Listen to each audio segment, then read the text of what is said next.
most people here don't know, and they don't know because people don't talk about it because it's been suppressed. So on 9/11, the day of 9/11, there were 5 individuals that were on top of an apartment complex out in Jersey City, if I'm not mistaken, or Hoboken, one of these places right over the river.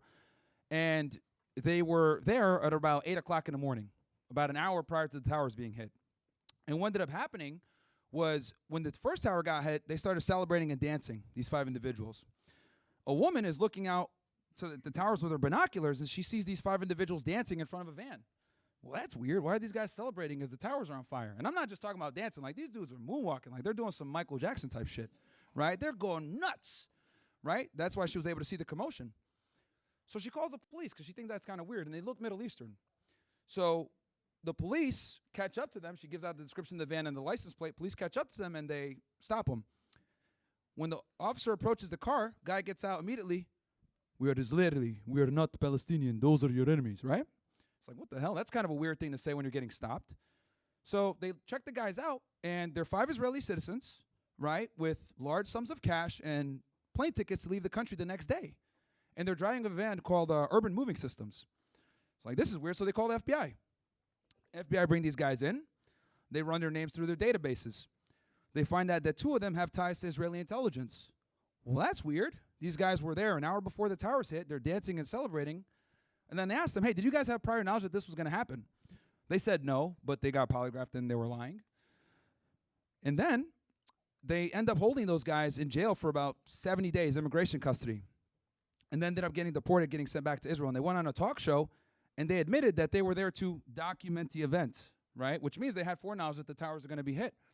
Now, that's just one component. That doesn't account for a bunch of other Israeli art students that were caught all across the United States spying across government buildings. The DEA wrote a whole memo about it, where these Israelis were behaving like art students to get access to the buildings and being interns, and they end up getting caught up in aspiring as well. And this is all leading up to 9/11.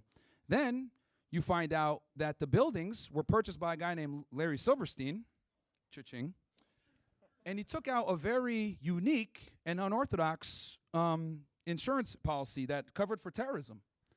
And then Building 7 went down in a perfect controlled demolition style, nice and even, and it never got hit by a plane. That was one of the small towers on the side of the World Trade Center. That went down randomly.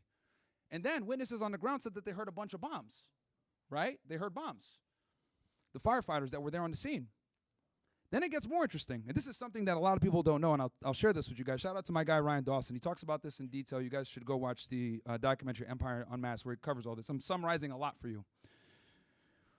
Another group of Israelis were caught out in Tennessee, if I'm not mistaken. And they were arrested as a part of a document benefit fraud conspiracy. On one end, you're like, oh, okay, these guys have fraud documents, whatever. Well, they find out that those guys were intelligence as well, and it gets crazier.